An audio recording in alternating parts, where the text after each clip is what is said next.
Es 22 de marzo de 1992 en el Aeropuerto LaGuardia de Nueva York. Un avión regional con 51 personas a bordo intenta levantar vuelo desde la pista. Rotación. Pero los pilotos no logran que ascienda. Sabían que estaban en problemas, pero lucharon. El vuelo 405 de US Air termina cayendo en las aguas heladas de la bahía Flushing. Mueren 27 personas. Para los investigadores de Estados Unidos es un caso claro. El accidente no fue una sorpresa. Pero los investigadores en Canadá están atónitos. Saben que el accidente en Nueva York no debió haber ocurrido. Cuando me enteré, pensé, Dios mío, es como Dden. 3 años antes, la investigación de un accidente ocurrido en un remoto aeropuerto del norte había identificado al responsable y había detallado formas de evitar que volviera a ocurrir. Si hubieran seguido mi recomendación, el accidente en LaGuardia podría haberse evitado. El accidente en LaGuardia deja algo en evidencia, que las personas adecuadas no fueron advertidas.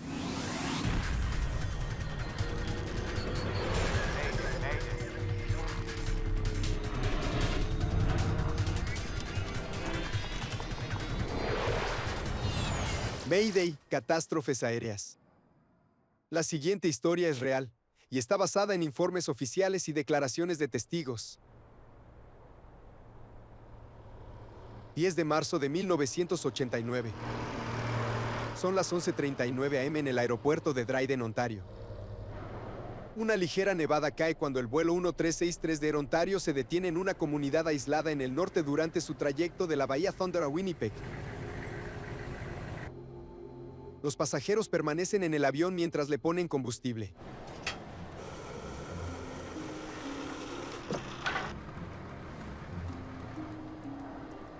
Para la auxiliar de vuelo Sonia Hartwig y la tripulación a bordo del Fokker F-28 ha sido un frustrante día de demoras. Big, fluffy, white snowflakes. Copos de nieve grandes caían en el suelo a esa hora y el cielo estaba gris. Pensé, vamos a estar demorados nuevamente. No sé, no llegaremos a tiempo.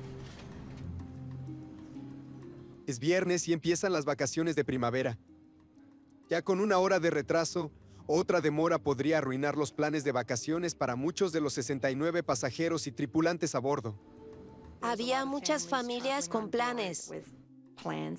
La mayoría iba a esquiar y estaban preocupados por no perder sus vuelos de conexión en Winnipeg. Kenora, aquí Ontario 363. Ontario 363, Kenora. Mientras el primer oficial Keith Mills verifica el clima, el capitán George Morwood regresa luego de hacer una llamada desde dentro del aeropuerto. Está peor. ¿Qué hay de nuevo? Mejorará más tarde. Confirma. La tormenta será fuerte, hay mucha nieve, está dentro de los límites. Bien, mucha gente tiene conexiones. Que siga así. La temperatura ronda el punto de congelación. La visibilidad disminuye. Si el vuelo no sale pronto, podría quedar suspendido indefinidamente. Dden es una ciudad pequeña y remota en Ontario. Con una población de alrededor de 6,500 personas, esta comunidad aislada está a medio camino entre la bahía Thunder y Winnipeg. Los duros inviernos canadienses con fríos extremos que llegan a menos 35 grados Celsius son algo normal aquí. No es el lugar para quedarse varado durante una tormenta de nieve.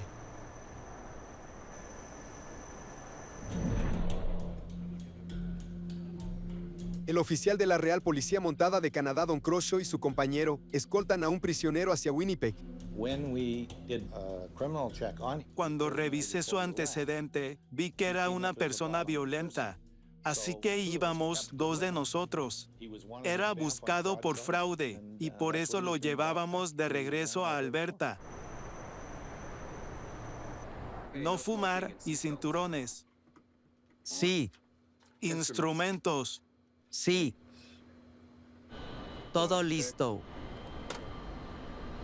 El capitán Morwood usa la potencia del motor número 2 que ya está en marcha para encender el motor número 1. Tanto Morwood como Mills son pilotos con mucha experiencia. Sin embargo, cada uno ha volado menos de 100 horas en el Fokker F-28. La aeronave multimillonaria es el primer avión de la aerolínea Air Ontario que llega a la remota región del norte de Ontario. 24 minutos después de haber aterrizado en Dden, el vuelo 1363 está listo para partir. Informa a Kenora que nos vamos. Ya estamos listos. Solicitamos rutas a Winnipeg. ¿Podrán esperar un poco? Tenemos mal tiempo aquí. Un pedido urgente de aterrizaje de una aeronave en camino. Increíble. Deja al capitán sin muchas opciones y retrasa el despegue. Muy bien. Quedamos en espera. Esperaremos hasta que otro Avión aterrice. Lo sentimos. Hoy no es nuestro día. En los 2 años que llevaba volando, nunca había visto algo así. El Cessna 150 finalmente aterriza a salvo y despeja la pista para que el vuelo 1363 pueda salir. Diles que salimos ahora. Kenora, Ontario. Estamos saliendo ahora. 3-6. Finalmente, con 1 hora de retraso, el avión de Air Ontario rueda hacia la pista 29. Mientras íbamos hacia la pista para despegar, la nieve caía como una manta y ya no se veían los árboles. Era como un velo. Disculpen la demora. Tripulación, siéntense para el despegue. A las 12:09 p.m., el vuelo 1363 está listo para despegar. Escuchen, Kenora, estamos listos. Kenora, estamos a punto de rodar por la pista 29 en Dden. Entendido. El capitán Morwood realiza una breve prueba, calentando los motores para eliminar cualquier acumulación de nieve y hielo. Hecho eso, comienza a rodar por la pista. En el despegue, suelo estar muy concentrada mientras pienso una lista mental de las cosas que haría en el caso de una emergencia. B1. El F-28 alcanza su velocidad de despegue. Rotación. 80 nudos.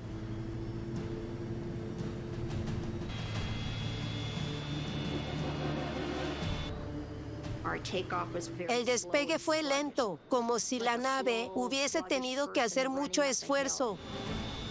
Es claro que algo está mal. El F-28 lucha por despegar del suelo. Golpeamos árboles. Todo comenzó a temblar. Pensé que nos estrellábamos. Fue cuando se empezó a mover. En ese momento, se sentía como estar dentro de una licuadora. Nos movíamos hacia ambos lados. El piloto intentaba elevarse. Luego aumentó la potencia y el avión pareció estabilizarse. Trataban de controlar el avión. Segundos después, volvió a moverse. Grité indicaciones a los pasajeros. Por favor, cabezas abajo. Luego asumí la posición de seguridad. Se oía gente gritando. Había sonidos fuertes. Nos estrellábamos. Los pilotos no pueden hacer nada. 49 segundos después de despegar, el vuelo 1363 de Air Ontario termina estrellándose en el bosque, a 950 metros al oeste de la pista 29.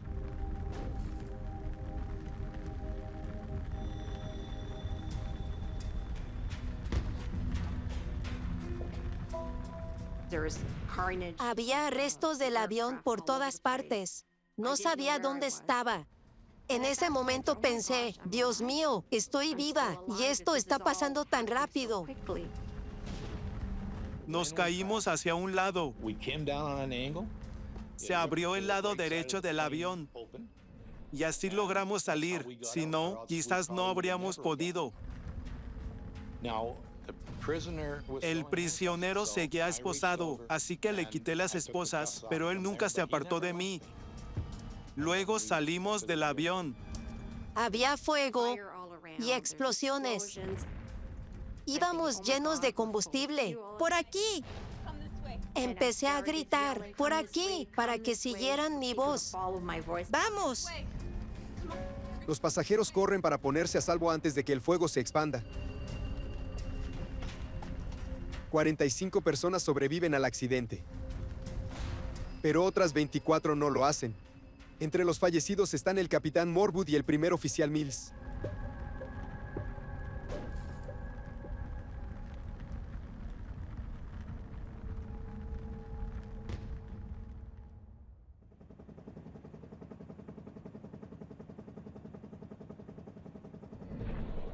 Los equipos de rescate se apresuran al sitio del accidente en el bosque.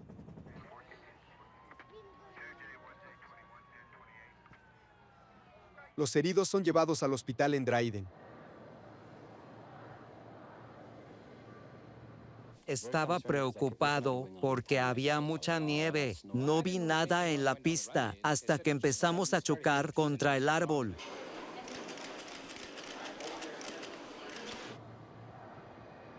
En menos de 24 horas, investigadores de la Junta de Seguridad Aérea de Canadá llegan al lugar del accidente.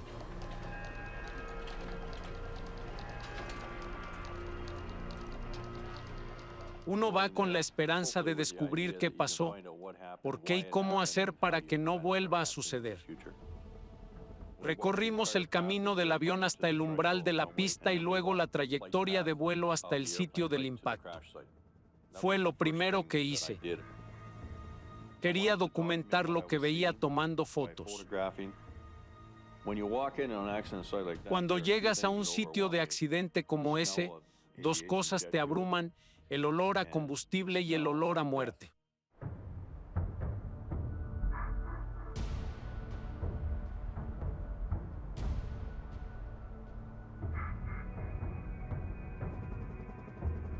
Los árboles que se encuentran al final de la pista 29 les dan al investigador David Roer y a su equipo indicios importantes sobre el fallido vuelo del F-28. El avión salió de la pista en el llamado efecto suelo y se mantuvo a esa altura, rozando las copas de los árboles. Miren las copas cortadas. Nunca llegó a volar.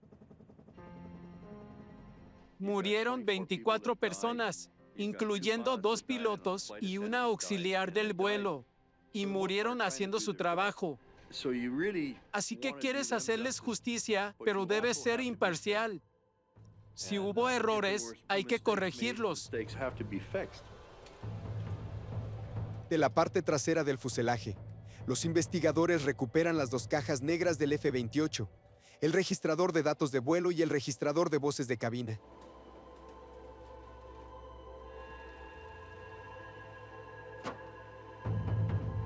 Los dispositivos están diseñados para soportar temperaturas de hasta 1100 grados Celsius por hasta 30 minutos.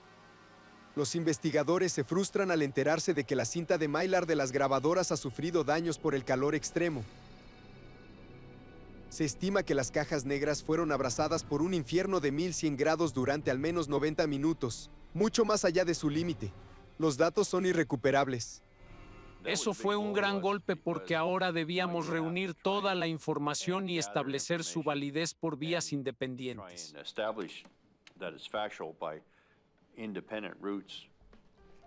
Subieron 10 pasajeros en la bahía Thunder.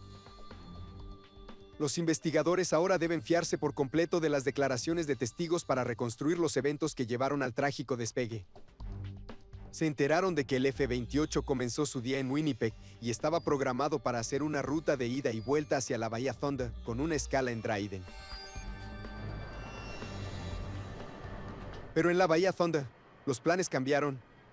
La cancelación de otro vuelo obligó a la tripulación a recoger a 10 pasajeros más.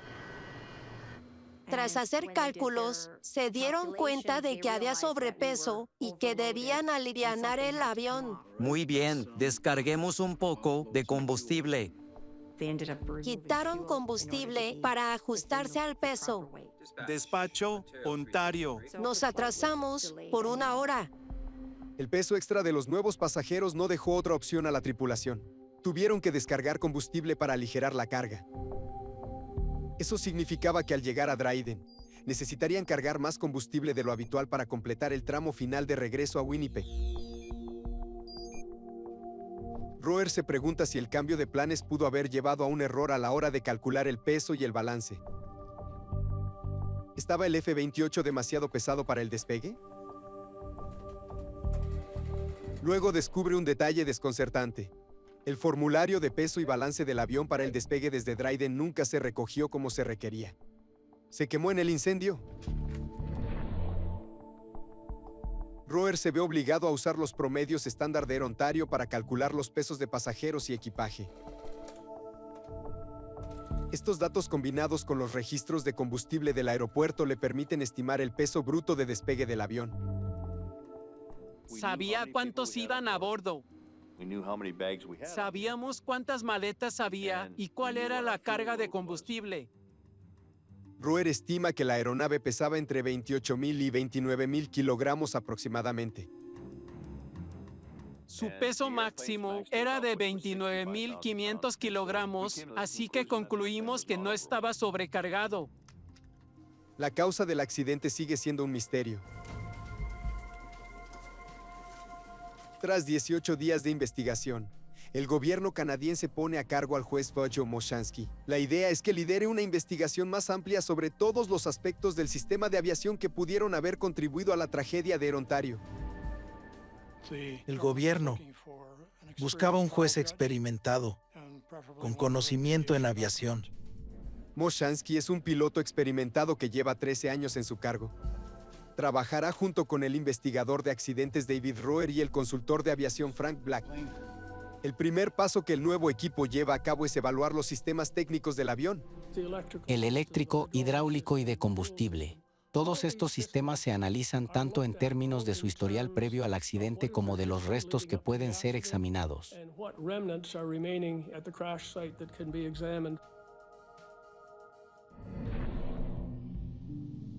Pistas sobre una posible falla del sistema surgen cuando Sonia Hartwig recuerda un evento problemático a bordo del mismo avión pocos días antes del trágico accidente. Creo que fue un lunes o martes. Cuando despegamos, se llenó el avión de humo y de un olor horrible. Pensé que había fuego en el baño. Pero no había fuego en el baño ni en ninguna otra parte de la cabina del avión. Nos dijeron que tenía algo que ver con el aceite acumulado en el sistema APU. Se repitió con cada despegue ese día. La unidad de potencia auxiliar es un generador que brinda la energía necesaria para arrancar los motores. Es posible que el aceite quemado en la APU haya causado un incendio y finalmente haya sentenciado al vuelo 1363. Roer busca en la bitácora semanal cualquier mención de la unidad de potencia auxiliar. Hace un descubrimiento sorprendente. La APU no estaba en funcionamiento el día del accidente, por lo que no podría haber causado el incendio. Pero la unidad de potencia inoperativa aún pudo influir en la tragedia. Los investigadores descubrieron que obligó a la tripulación a tomar una decisión arriesgada. Muy bien, es un conector. Normalmente el capitán habría dependido de la APU para reiniciar sus motores después de apagarlos para reabastecerse. Sin ella, no podía apagar su motor. Esto significa que el vuelo 1363 debió reabastecerse de combustible con un motor en marcha. El capitán Morwood debió recargar en caliente y con pasajeros a bordo. Debió mantener el motor encendido para recargar. El reabastecimiento en caliente no está prohibido, pero el riesgo de un derrame de combustible lo hace muy peligroso. En 1973 en Toronto, un operario de mantenimiento falleció cuando una aeronave DC-8 de Air Canada se incendió durante el reabastecimiento. No es una práctica normal. ¿Podría el reabastecimiento en caliente haber causado algún daño a los motores?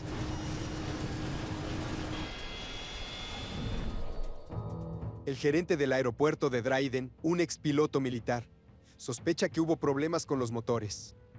Le dice a Roer que vio el despegue desde su oficina y escuchó un intenso ruido explosivo justo cuando la aeronave desaparecía de vista. Para él eso podía significar un apagón o un fallo del motor.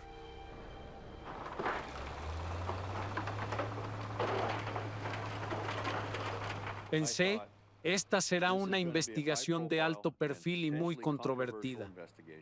La única forma de asegurar que la verdad prevalezca es obteniendo pruebas contundentes. Tomamos el avión entero y lo llevamos al laboratorio en Ottawa.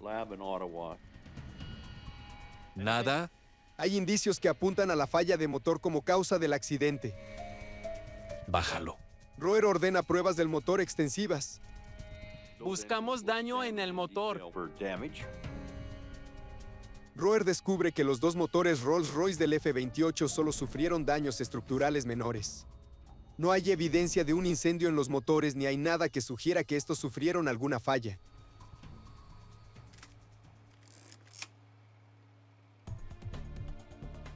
Con pocas pruebas físicas que expliquen el fallido despegue, los investigadores vuelven al punto de partida. Para resolver el misterio, analizan declaraciones de los sobrevivientes. Aparece un hilo conductor. Según los testimonios, había hielo y nieve en las alas cuando comenzó el despegue.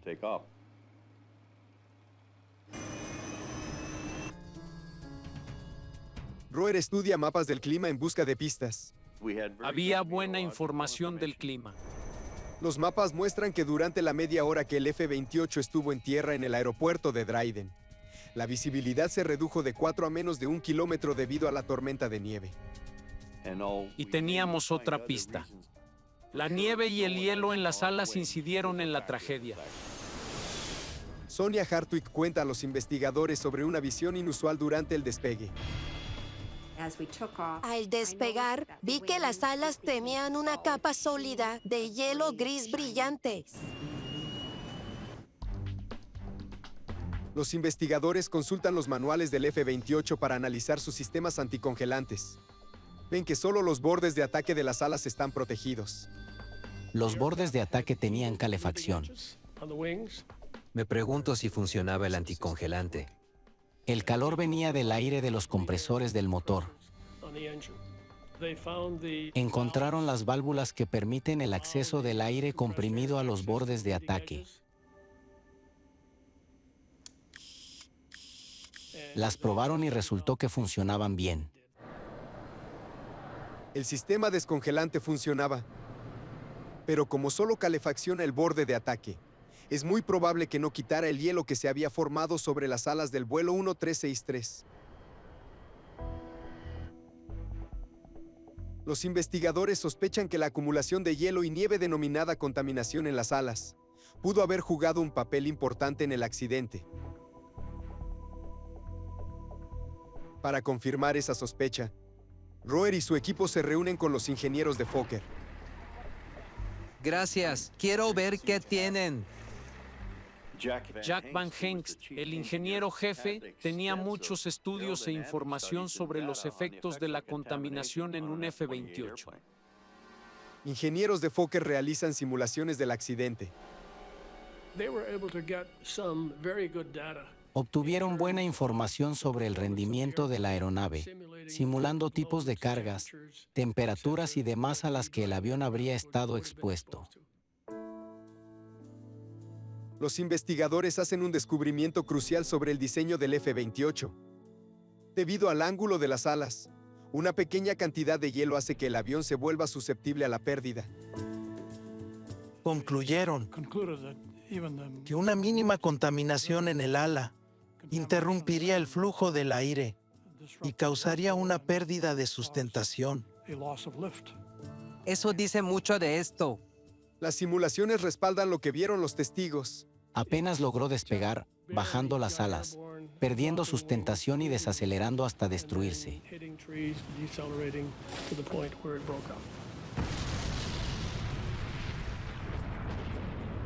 Los investigadores ahora están seguros de que las alas contaminadas causaron el accidente. Pero lo que aún no está claro es por qué no se eliminó el hielo del avión antes del despegue. Casi todos los aeropuertos en climas fríos, incluido el de Dden, están equipados con la tecnología para eliminar hielo de un avión. Pero el capitán Morwood nunca solicitó el deshielo.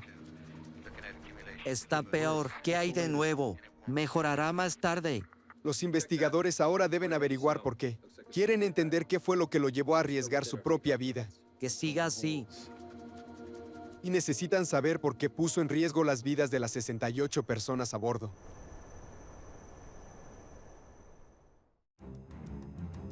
Los investigadores revisan los registros de vuelo y el historial laboral del capitán Morwood. Entrevistan a la tripulación en busca de pistas que describan su conducta. Morwood era un piloto muy profesional. Tenía su visión de cómo hacer las cosas bien y de qué significaba ser profesional. Se preocupaba por sus pasajeros. Le gustaba asegurarse de que llegaran a sus vuelos y destinos a tiempo. Air Ontario crecía. Era su primera incursión con este tipo de aviones.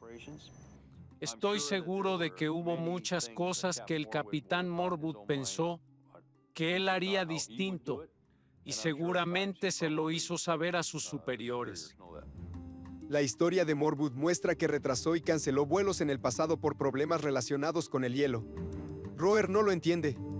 ¿Por qué no solicitó el deshielo en Dden? Otro piloto que estaba en el aeropuerto de Dden ese día brinda parte de la respuesta.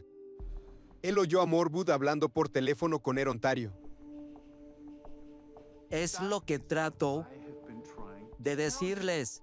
Estaba muy frustrado y preocupado por los pasajeros. El capitán Morwood se quejó con este piloto sobre la empresa. Estos tipos. ¿Sabes cuál era mi peso al inicio? 30,000 kilos. Quité combustible. Eso. ¿Y qué debo hacer ahora? No. Resuélvelo tú. Cuando salió de la terminal, testigos aseguran que parecía estar muy enojado. Los investigadores se preguntan qué fue lo que alteró a Morwood. Intentan reconstruir cómo fue el día de Morwood aquel 10 de marzo. Era el quinto día de una semana larga para Morwood y al día siguiente se iba con su familia a esquiar.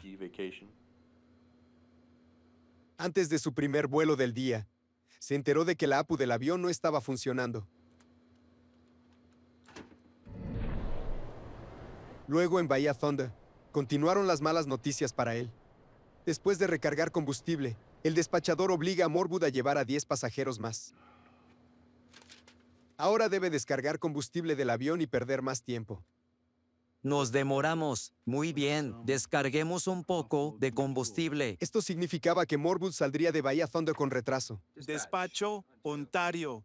Era la clase de capitán que no llegaba tarde. Ahora en ruta a Dden y con 1 hora de retraso. El pronóstico del tiempo que la tripulación recibió de lluvia ligera y niebla ya no es preciso. El capitán Morwood no recibió el pronóstico de lluvia helada en Dden que debería haber tenido. Cuando el vuelo 1363 aterriza en Dden, el clima empeoraba con cada minuto que pasaba. El avión estuvo esperando durante media hora mientras se acumulaba nieve en las alas. Hablaré con alguien de esto. Los investigadores quizás nunca sepan cuán preocupado por el clima estaba Morwood. Pero hay evidencia de que lo tenía en su mente. Cuando Roer interroga al operador de combustible, descubre que Morwood sí preguntó sobre el deshielo momentos antes de despegar. ¿Está disponible el deshielo? El operador asegura que señaló a Morwood al personal de tierra encargado del deshielo. El operador ofrece un motivo razonable que podría explicar por qué el capitán finalmente no eliminó el hielo. Air Ontario tenía una política que le prohibía hacer el deshielo si uno de los motores estaba en marcha.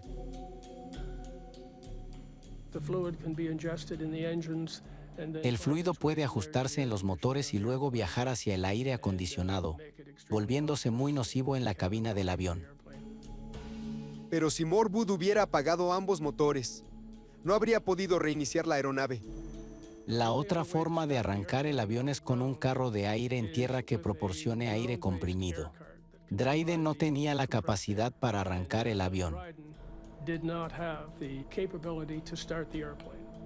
El equipo habría tenido que ser transportado desde Winnipeg. Hubiese sido una decisión costosa. Si apagaba el motor, tenía que dejar la aeronave en tierra, alojar a los pasajeros en hoteles y responder por el gasto para la aerolínea. Entonces, ¿qué hago? Estaba bajo presión. No. Resuélvelo tú.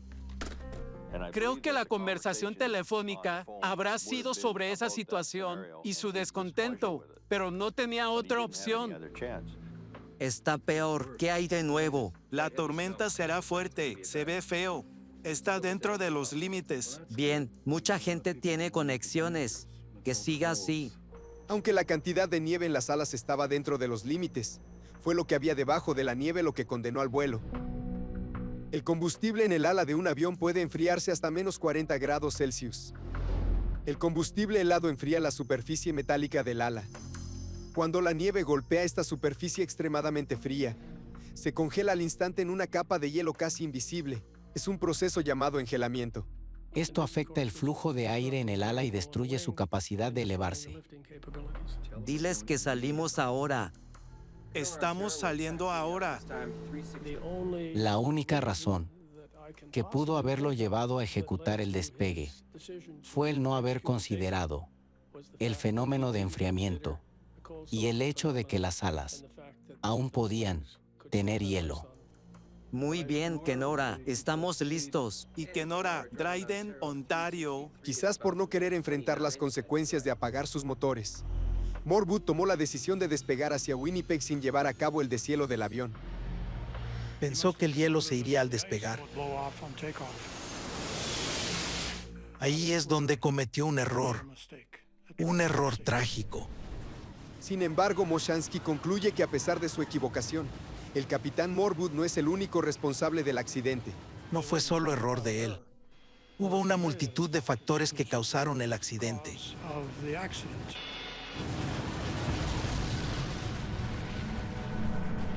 Uno de los factores más relevantes fue la decisión de Air Ontario de dejar que el avión volara con la unidad de potencia auxiliar rota.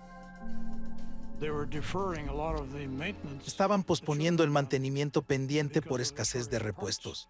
Luego tuvieron que buscar por todo Canadá entre distintos operadores de F-28 para pedir prestadas piezas. Esta fue una muy mala decisión por parte de la compañía. La investigación determina que al recortar sus gastos y enfocarse en las ganancias, la aerolínea Air Ontario estaba poniendo en riesgo la seguridad de todos sus pasajeros y empleados. Como los F-28 eran nuevos para Air Ontario, les surgía hacer un vuelo atrás del otro. Querían tenerlos en el aire, generando ingresos. Reflexioné mucho sobre este accidente y concluí que hubo muchas otras manos empujando esos aceleradores.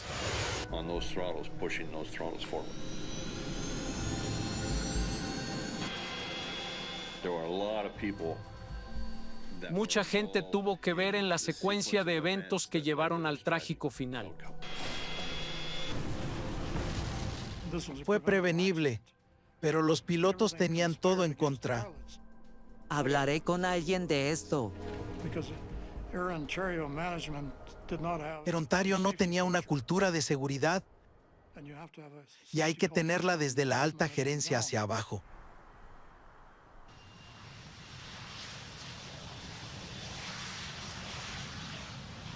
Sabiendo que hay decenas de aviones Fokker F-28 volando por todo el mundo, el juez Moshansky toma una medida bastante inusual. Publica un informe mucho tiempo antes de concluir su investigación. Buenas tardes. Advierte sobre la vulnerabilidad del avión a la acumulación de hielo y destaca la necesidad de un deshielo frecuente en invierno. Algo de hielo sería terrible en un F-28.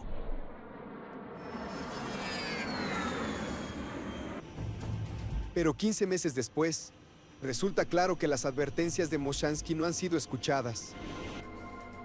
El vuelo 405 de US Air se prepara para volar de Nueva York a Cleveland el 22 de marzo de 1992. El avión es un Fokker F-28. Y está nevando. La temperatura es de 1 grado bajo cero.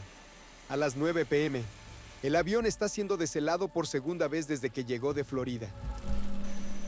En la última hora han caído 2,5 centímetros de nieve y no hay signos de que vaya a parar. Autorizados para pista 1-3. La tripulación se prepara para despegar. El vuelo 405 tiene 1 hora y 45 minutos de retraso cuando el capitán Wallace Mayor comienza a rodar hacia la pista número 13. Pero algo sucede inesperadamente. Giren a la izquierda y paren en eco. Izquierda y detente en eco. A las 9:07 p.m., el vuelo 405 es forzado a esperar cerca de la pista 13.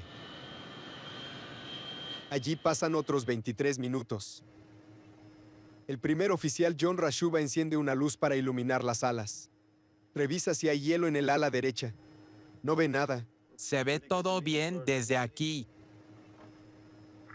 Pista 1-3, lista para despegue. A pesar de que han pasado 35 minutos desde el último deshielo, la tripulación no solicita otro. Empuje de despegue. Temperatura. Todo está sucediendo como debería. O eso parece. B1. Rotación. Pero luego el F-28 comienza su rotación. Tenía velocidad apenas para despegar. Las alas no podían sostener el avión. Estaban en problemas. 13 segundos después de despegar, el vuelo 405 se estrella en la orilla de la bahía Flushing.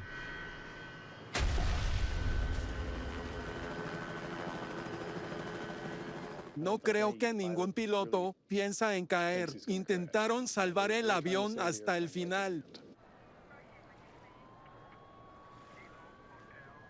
Mueren 27 de las 51 personas a bordo.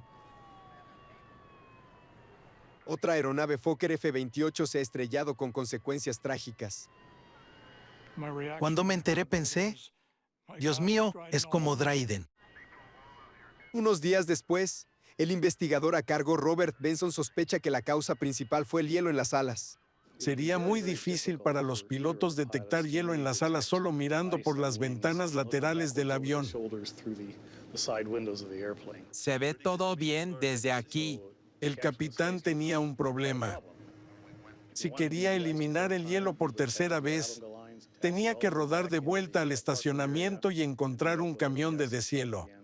¡Empuje! Eso lo habría retrasado y podría haberse cancelado el vuelo.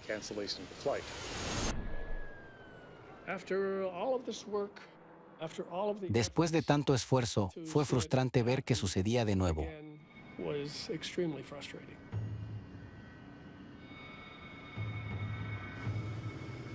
Las regulaciones en vigor no exigían que la tripulación solicitara un deshielo adicional después de una demora prolongada. Pero el juez Moshansky había llamado la atención sobre los peligros de las largas esperas en su informe preliminar. De haber seguido las recomendaciones de mi segundo informe preliminar, esto no habría pasado.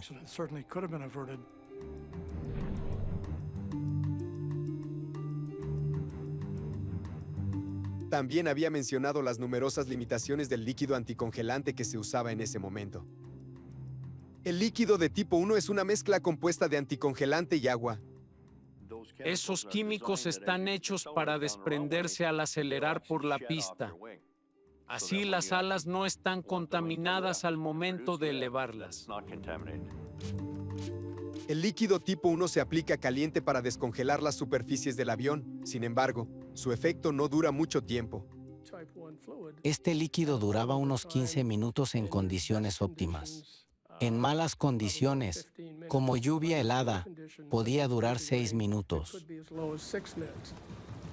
Durante la investigación de Ontario, el equipo de Moshansky llegó a una conclusión muy contundente sobre la efectividad del líquido tipo 1. Incluso si el capitán Morwood hubiera descongelado su avión en Dryden. Ya estamos listos. Solicitamos rutas a Winnipeg. Podría no haber cambiado nada. ¿Podrán esperar un poco? Tenemos mal tiempo aquí. Increíble. El vuelo 1363 tuvo que esperar a que el Cessna 150 con problemas aterrizara. Para cuando esperaron a que esta aeronave aterrizara, estaban en una tormenta de nieve fuerte y el avión se estaba contaminando.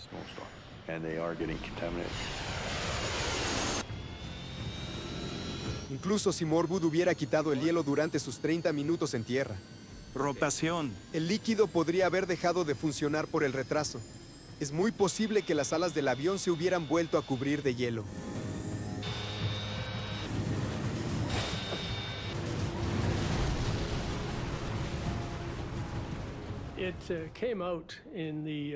En la investigación, se reveló una necesidad urgente de capacitar a los pilotos de Air Ontario sobre el funcionamiento y la duración de los sistemas antihielo.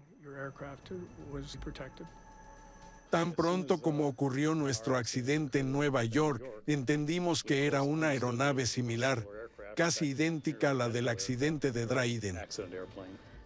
Las circunstancias fueron similares en ambos accidentes, y el informe de Dden fue un gran trabajo que nos ayudó en nuestra investigación. El juez Moshansky había publicado su informe preliminar más de un año antes del accidente ocurrido con el vuelo 405. Sus recomendaciones podrían haberlo evitado. Moshansky pronto se enteraría de que una falla en la comunicación había costado la vida de 27 personas en la ciudad de Nueva York.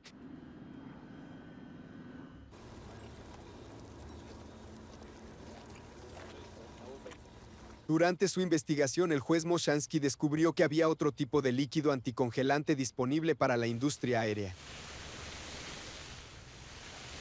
Se denomina líquido de tipo 2. Es más espeso que el tipo 1, lo que evita que se desprenda con rapidez de la aeronave. Es una sustancia mucho más viscosa. Dicen que parece una mucosidad. Con tiempos de espera de hasta 45 minutos, evita que se acumule hielo y luego se desprende de la superficie del avión al momento del despegue. 15 meses antes del accidente del USAR, Moshansky recomendó un mayor uso del líquido más espeso de tipo 2. Los investigadores de Moshansky también estudiaron las prácticas de deshielo en el aeropuerto Pearson de Toronto. Conseguimos un equipo de filmación y esperamos hasta encontrar un pronóstico de lluvia helada. Y entonces seguimos un avión que se dirigía al Caribe.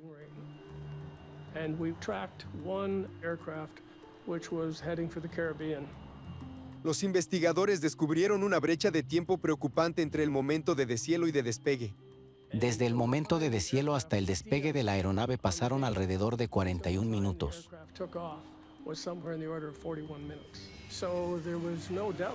Sin duda, la aeronave estaba despegando con las alas parcial o mayormente contaminadas.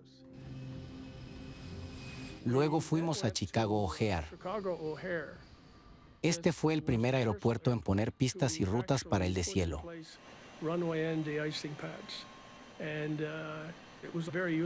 Fue muy útil para entender qué tipo de equipos estaban usando, cómo habían evolucionado y cómo funcionaban. Al momento del accidente del USAR, el aeropuerto de LaGuardia no ofrecía servicios de deshielo en la pista, solo en la puerta.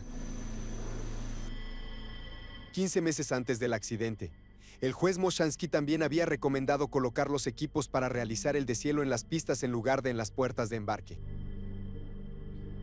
Moshansky también aconsejó que los pilotos no inspeccionaran las alas solo desde la cabina de vuelo. Se ve todo bien desde aquí. Sino también desde la cabina. Pista 13, lista para despegue.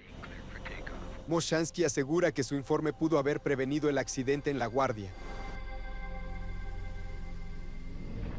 Pero la Administración Federal de Aviación afirma que nunca recibió su informe en 1990 y por lo tanto no pudo transmitir la información a las aerolíneas y pilotos.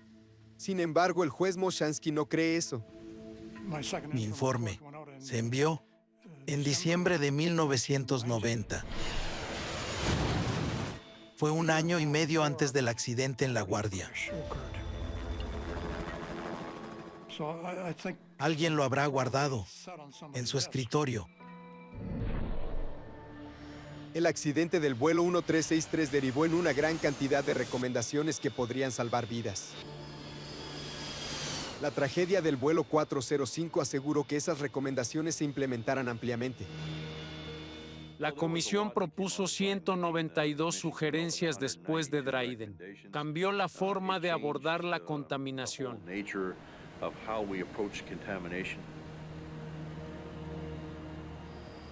Ahora hay deshielo en la pista, lo que permite quitar el hielo antes de despegar. Esto fue resultado de la investigación de la comisión de Dden. Hoy en día la mayoría de las aerolíneas usan un nuevo líquido anticongelante. El líquido de tipo 4 tiene una mayor duración. Puede quedar adherido al ala por hasta 2 horas. Además, los controladores de tráfico aéreo deben informar ahora a las tripulaciones cuánto tiempo estarán demorados en la pista después del deshielo.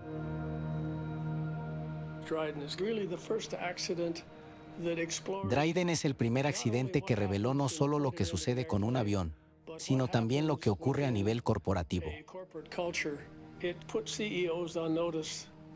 Advirtió a los ejecutivos que no pueden esconderse tras un accidente. El fabricante neerlandés Fokker quebró en 1996. Pese a esto, en el año 2009 aún había 55 aviones Fokker F-28 operando alrededor de todo el mundo, principalmente en climas cálidos. Nadie debería morir en un vuelo comercial por un accidente de contaminación en ambientes de nieve y hielo. Aprendimos la lección.